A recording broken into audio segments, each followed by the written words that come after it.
I think we're ready to start the candidate forum. I'm very happy with everyone who has come tonight.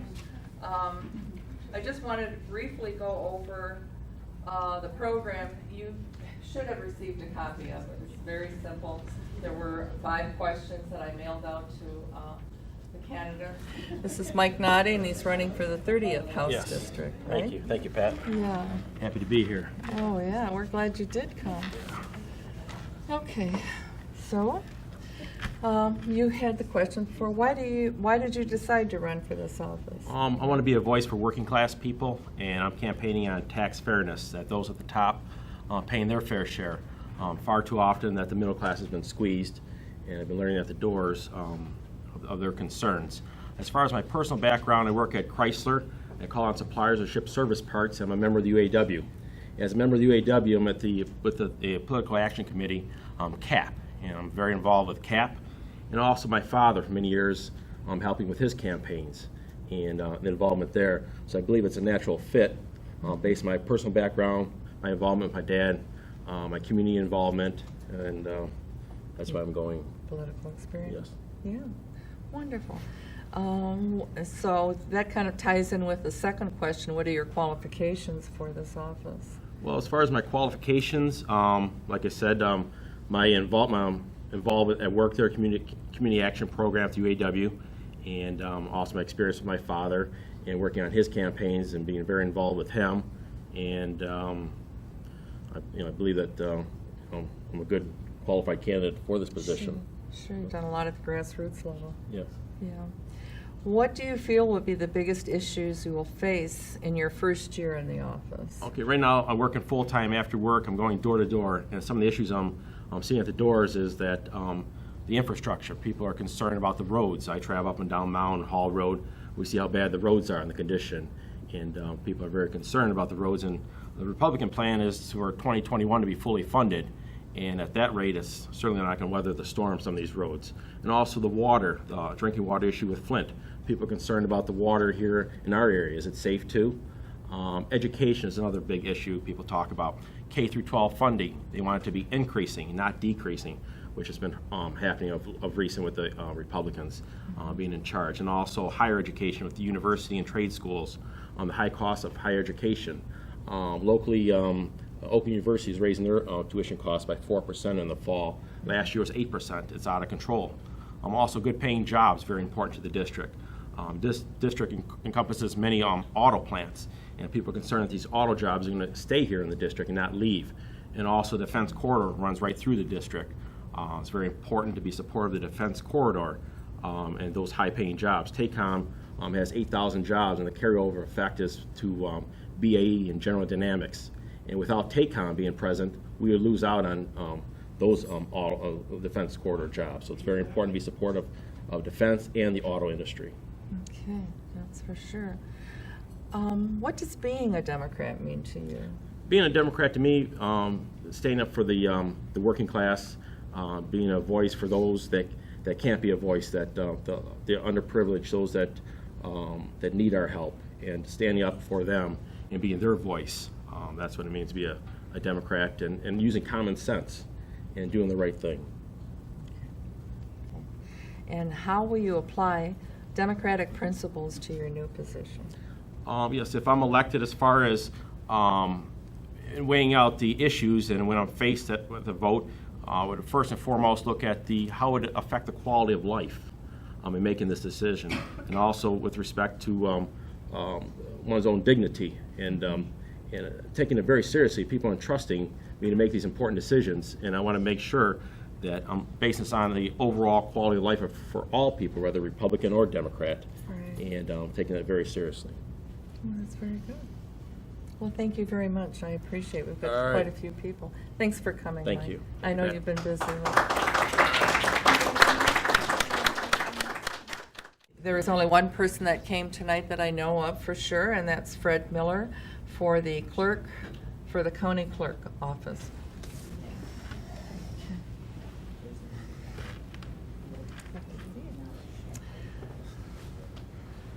Okay, Fred. It's Fred Miller. Why did you decide to run for this office, Fred?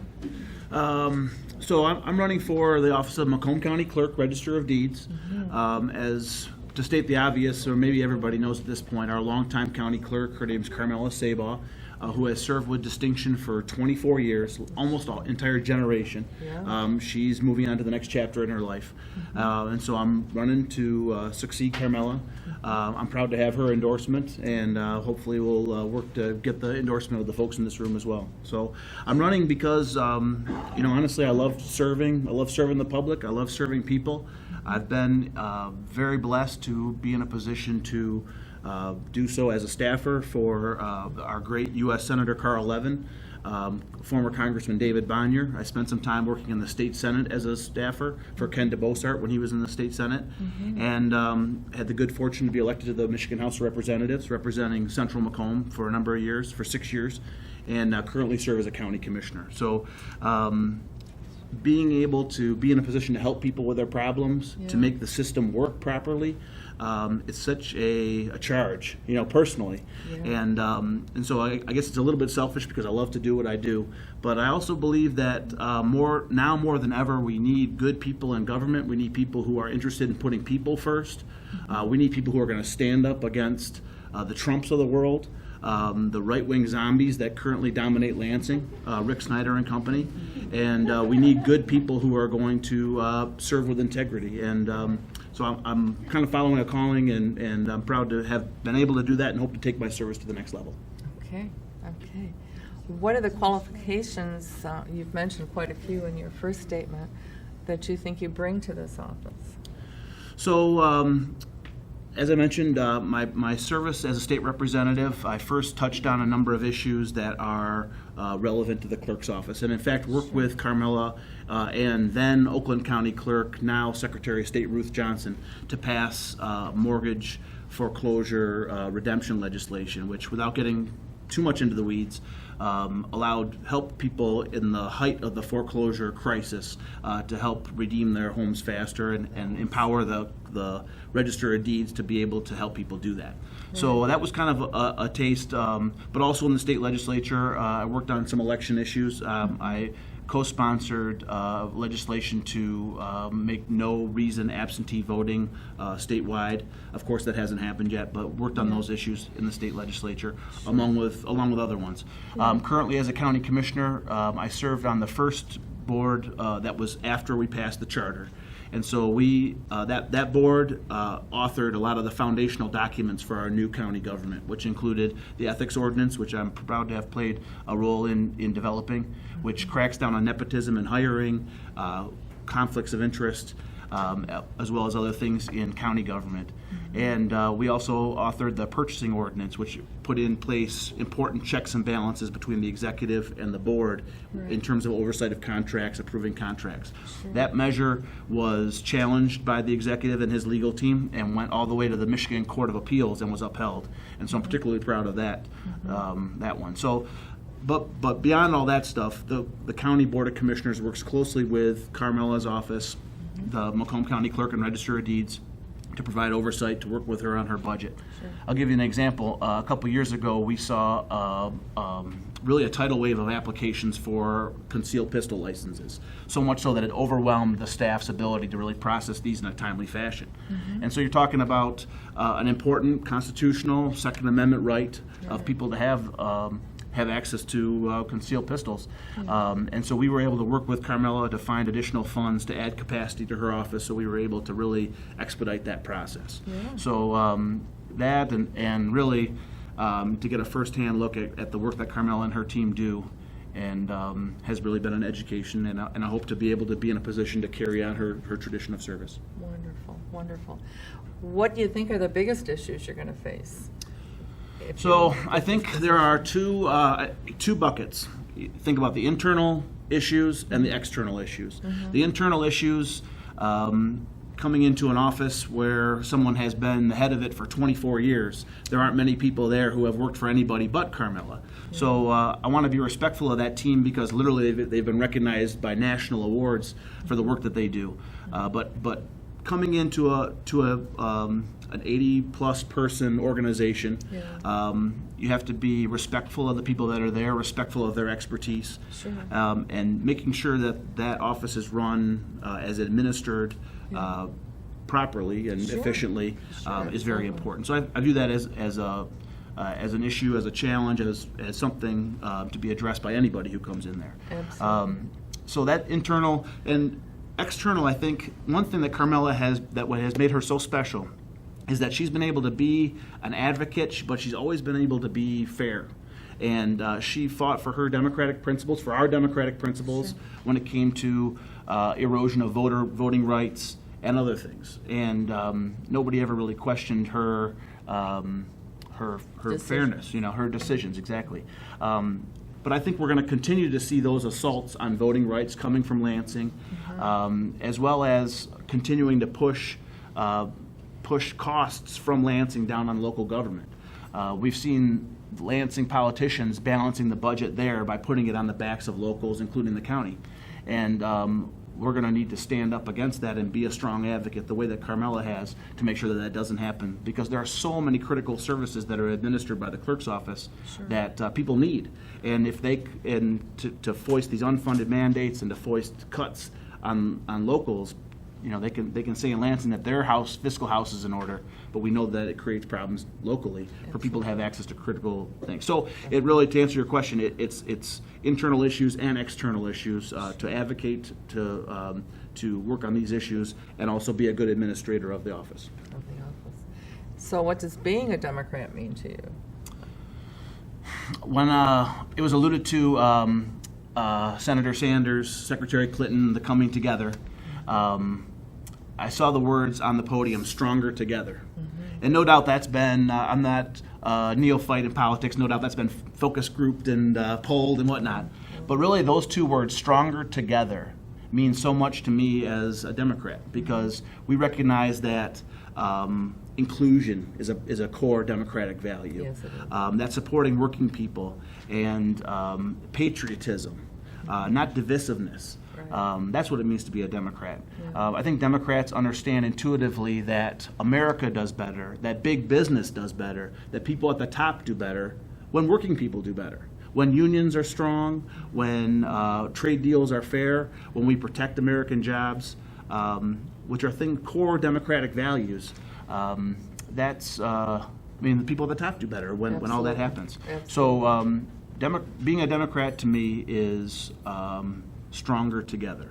And I gotta say, I'm so proud to be a Democrat. I'm so proud to be a Democrat right now, because when you think about it, and I don't have to tell the members of the Sterling Heights Democratic Club this, but can anybody ever think of an election that we faced like the one we're facing? Can anybody ever think of a candidate like Donald Trump that we've ever faced before? And it's so easy for us to dismiss him as a caricature, right? As just a clown. But the fact that this man is so close to being president of the United States, it really has terrific implications for our whole republic. Yeah. And so, being a Democrat means, I think, at this time, being vigilant on behalf of our republic. And because I really do believe that the stakes are so high at this election that it really does mean the future of our country as we know it. So that's what being a Democrat means to me. Well, thank you so much. I think you combined a couple questions together, and you did a great job. Thank you. Thank you so much. Thank you for having me. Thank you. Thank you. Thank you. County Commissioner, we have the 4th district that's going to be open, and Liz Sierawski is here to introduce herself to all of us. Well, we'll get right to it. Nice Sure. to meet you. Nice to see you, Pat. Again. Yes, Yes. yes. Why did you decide to run for this office? For this office, I have always planned to run for office. 29 years ago, I married my husband. I married into a Democratic family. My husband's father had run for office a couple of times. My husband is also a politician. He's a judge in town here. And 20 years ago, 18 years ago was elected, but 20 years ago first ran, and I'm a nurse. So my job and my calling and my vocation is to advocate for those that cannot advocate for themselves. So I look to find solutions and problems for those that can't speak for themselves, and that's what I've always done, and that's what I do. I work right now as a home care nurse. I'm an administrator, and I hate that name. I hate that role. I hate that title because I always tried, my supervisor tries to pigeonhole me into being more of a business person. I say, no, my patients come first. They come first before the business comes first, and that's how I approach everything I do in my life. So I look for ways to solve problems, and I've always intended on running for an office. Not quite this soon. Dave Flynn was supposed to stay in office a little while longer, and I know we probably all feel that way a little bit because he's a young gentleman. Yeah. He does such a fine job. But when he called me before he announced that he was going to not run again, he notified me and let me know that he was resigning. I knew it was my time to take up that mantle, and so that's why I'm running specifically for this office. I plan to run for county commissioner, and then I'm going to jump right into that next question. Okay. What are my qualifications? I was a charter commissioner 8 years ago. I helped write the charter that Commissioner Miller did mention. We wrote and worked on quite extensively that county constitution, Okay. the ethics committee, the ways in which the county executive and the commissioners would then work together to make sure that there was a balance of power, that there was checks and balances, so that we would then go forth as a community and make sure that we had a much better balance both of power and then balances to expand our community and go forward. And that is what I think will help me as a county commissioner to better understand both The process. the process and the roles, Okay. both of the executive and the county commissioner. Yes, okay. What do you feel will be the biggest issues you'll face in your first year in office? Well, still in Macomb County, we still have issues with the economy.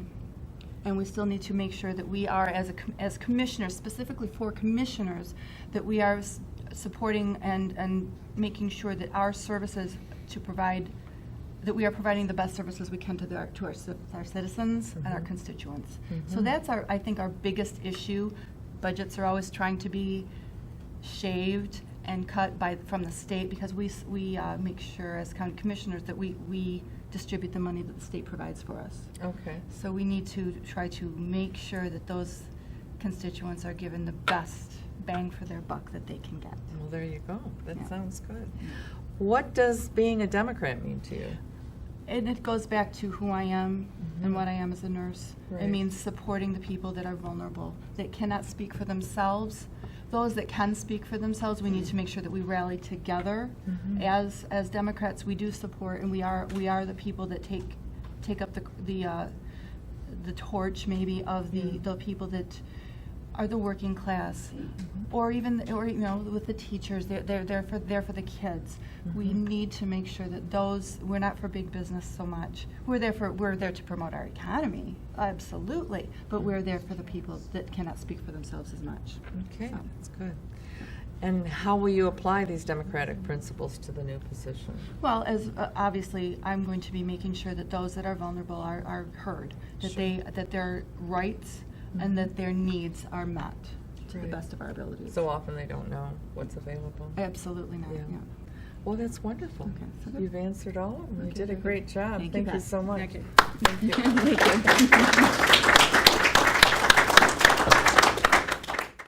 you. Why did you decide to run for this office? Well, I've been lucky enough and very humbled to have served as county commissioner every year, with the exception of 2 since 1995 to present. And I think going back then, I had an internship with David Belanger for a couple years in the early 90s, and I learned a lot from him. I didn't get involved in the political aspects of elections back then. It was more constituent service, his district office, helping out his constituents, things like that. And that was probably the most important thing I had ever done in my life. Prior to that, I was a pizza man at Domino's Pizza, and going to school also. So yeah, and what keeps me going and keeps me running for this is I really enjoy people. I enjoy serving, and you want to make sure that fairness and integrity are part of the system when you're in office. Because I've been doing this for a while, and I've seen the changes in attitude and body language of constituents over the years. And people now are more concerned, their standard of living has gone down. Their incomes have been flat. Education is 300% higher now for a four-year university than when I went to school. Healthcare costs are a lot, So I think really when you get older and have a family and have a child, you think about those things a lot more.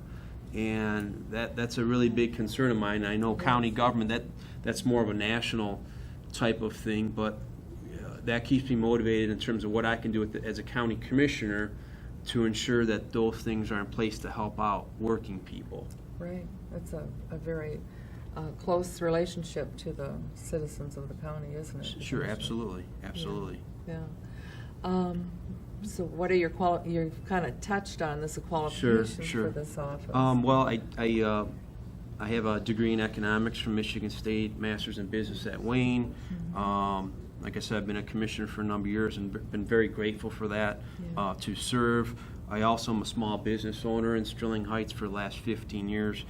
Very proud of that. And I do a couple of community service things like adopt a county road. I do some things with Fred Miller to bring awareness to veterans issues and help raise funds and food for veterans food banks, things of that nature. So, well, that's wonderful.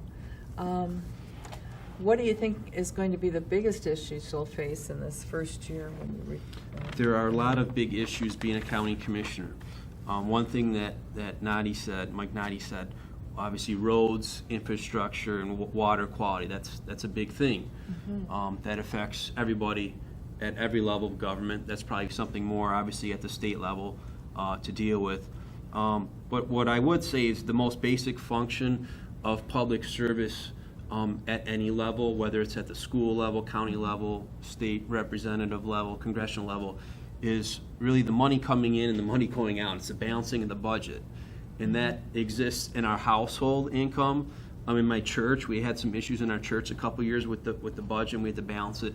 And lo and behold, in the county government, in Macomb County government, we had really huge deficits with the housing market crisis. And we had to cut a lot of money we had to cut. We had to increase the tax rate minimally for residents. We asked everyone to basically share into that. County employees didn't accept the raise and got some pay cuts, things like that. So that's been the most difficult thing I've seen in 20 years as a county commissioner. It's easy to govern when times are good and you have the money coming in. But when it gets tough and your budget is off balance like that and you have deficits, that's very stressful. But I am very proud that we were able to balance the budget without having any major layoffs of county employees. That was a goal that the entire Board of Commissioners set out, and at that time that was led by Paul Gillingham. He's a Democrat from Clinton Township. He was chair of the board at that time.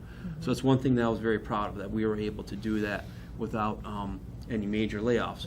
Going forward now, with the budget being good as it is, you still have to watch out for what's going on at the state level in terms of revenue sharing, mandated spending, things like that.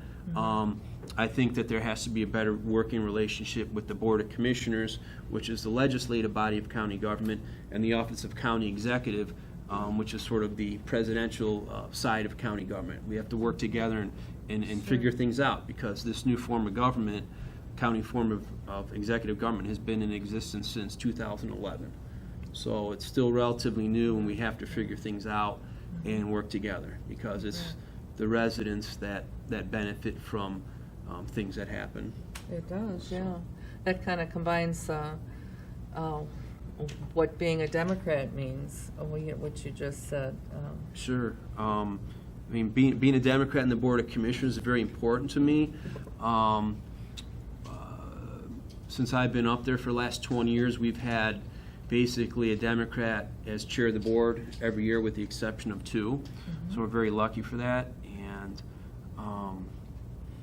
I've always supported things to help out working families. In Macomb County, labor harmony agreements through county government to ensure that contracts and county construction projects are done by union groups. Union workers, things like that. And it's unfortunate because of all the pressure we have at the state level and the laws that are changed at the state level by the Republicans that hinder working people, you know? Yes, they do. So that's very hard to deal with, and that's very frustrating, you know, and I hear that at the doors. People feel very frustrated. They don't know who to go to sometimes, or what's the answer. They know there's an issue there and there's a problem, but they look for the individual person, you know, to solve it, I guess, you know. They're frustrated. They're No very no frustrated. question, Yeah. you know. On the other side, too, just to mention, because Mike Notte mentioned roads as an issue. I've been doing this for a long time, and I've never heard any voter tell me I'd be willing to pay more in taxes for a particular project, with the exception of roads. Over the last 4 or 5 years, I've heard voters at the doors tell me I will be willing to pay more in taxes because my car, you know, I busted up my car at a pothole and it costed me $400 or $2,000 to fix. So Yeah. that's kind of interesting. It is interesting Yeah. that you're hearing that. Yeah. So that would be one of the ways you would apply the democratic principles to the new position. Sure, sure. You're listening to what they want door to door. and- Well, you're doing the right thing. You need to do the right thing. And it's frustrating for me as a public official, Yeah. and I think also the residents, they're frustrated when things can be solved. It's not that very difficult. It's not rocket science to find out what the problem is and how to go about and solve it. And they're frustrated with a lot of special interests, especially at the Lansing level, that prevents solutions to be put in place. You know, That could be done. That could be done. It's not that hard, you know. So, you know, being a Democrat, I'm a fighter. You know, I believe in that, of not giving up. My father's an immigrant. He came to this country in the late 60s. He worked 35 years as an electrician at Chrysler. My mother was a nurse, LPN nurse. And I learned a lot of things from my parents, you know. And Sure. so, Yeah. Thank you so much. thank you. Is there any questions by anybody at all? I don't know. No. Thanks for having me. You did a Pat. great job. Thanks. Well, we have one more candidate, and we're blessed with another candidate that went to the other location. It's not who, I don't know. I live across the street, and I was the last one to get here, so. So we'll just get right to, you'll have to let us know when you're ready. You ready? Ready? Okay. Henry, why did you decide to run for this office?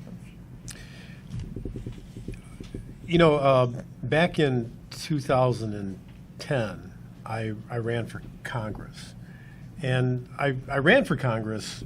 I was the chair of the party, and we needed a candidate. We didn't have anybody step up, and I thought I'd go ahead and do that. It really wasn't a serious campaign in regards to I thought I was going to win. I knew that wasn't going to happen, but I thought I could help build the party.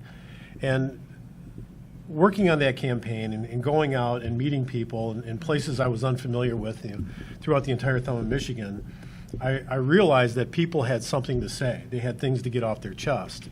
And that as an elected official, you could really make a difference. After the election of Governor Snyder in 2010, and he started implementing all these policies that really affected local municipalities. As a firefighter, I personally experienced some of those policies and the strain that they put on cities and townships. And I understood the impact the state could have on municipalities. So I really thought that you know, running for this office, I can make a difference in the lives of my neighbors and the people of the state of Michigan. And what do you think your qualifications are for this office? Well, I've been doing it for 4 years, so I think I'm qualified by now. But you know, the thing about being an elected official is that, you know, your qualification is that you're an American citizen and you know, you live here and you want to make a difference. It's no matter how qualified you think you are, whether you come from a county commission seat or a city council seat or a school board seat, when you get to Lansing, it's a completely, I shouldn't say a completely different animal, but it's a different atmosphere. And there is some time that it takes to get used to the policies and procedures of what's going on. So I'm not so sure that there's a school that you can go to that makes you qualified to be a state representative. I think that you just really want to care and put yourself into the job 100%. That's the qualifications for running for this office. And be willing to learn as much Absolutely. as you can. What do you think are going to be the biggest issues that you're going to face if you get this office?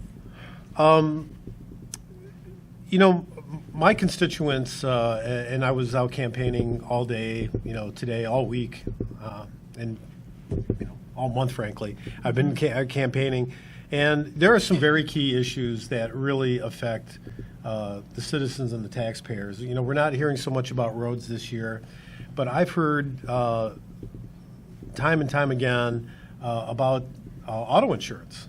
And the auto insurance rates are going up, and how that really affects people, especially our seniors on fixed incomes. They want something done about auto insurance. Auto insurance and our energy policy, I think, are going to be two of our biggest mountains to climb, two of my biggest challenges as a legislator. It may not seem as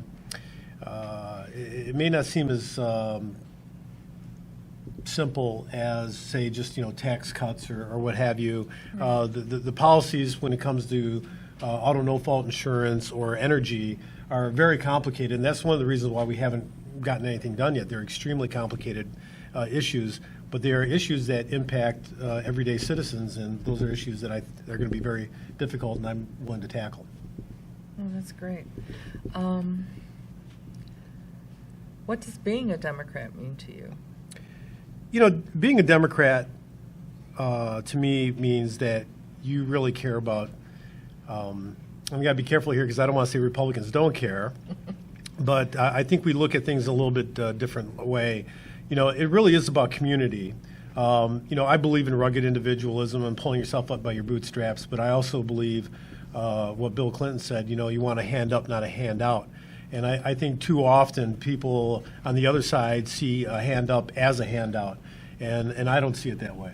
I see that we have people in dire need, and people that need assistance. Sometimes they're too proud to ask for that assistance. But I think as a Democrat, I'm willing to fight for those individuals. I don't care if they have any political power, if they can write a campaign check. I really don't care. If they need help, they're a citizen of the state of Michigan, then, I as a legislator am going to be there to help them, and certainly as a neighbor, going to be there to help them. That's good. So how will you apply democratic principles to your new position? Well, I certainly believe, part of the democratic principles, and, I was happy to see our democratic, the changes in our democratic platform for the national convention take place. But I would like to see principles, especially economic principles, that have a positive effect on the citizens of my district and citizens of the state. I firmly and fully support Representative Jim Townsend's plan for a graduated income tax. I think a flat tax does not help this state grow. It puts an undue burden on people with fixed incomes. The working people of Sterling Heights and Warren are the first to feel the bad economy, and they're the last to recover from a bad economy. I think the people of this state, of this district, have not fully recovered from the last economic downturn. So for the Republicans to say that Michigan is the comeback state, well, I don't know. Maybe in the halls of the DeVos mansion the state has come back, but certainly not in Sterling Heights and Warren. People are still, trying to make ends meet. And so, applying my democratic principles when I go into Lansing on a day-to-day basis, and I'm thinking about laws that we're trying to pass or formulate, I'm thinking about how does it affect the people of not only my district but throughout the state, but the people, not just the people who are own businesses and not that there's anything wrong with owning a business. Small businesses employ a lot of people, but the idea that the people who go to work in those businesses, whether it's Ford Motor Company or a small shop somewhere, those are the people that are affected by everything that we do in Lansing. We want to make sure that we think about them when we make laws. When you make a decision. Yeah. Well, that's great. That was really good. Thank you so much for coming. I Well, really appreciate it. This is it. I got to sit next to, if Donald Trump was a brunette, that would look just like him. So, and I don't, if that's on tape, I really don't care.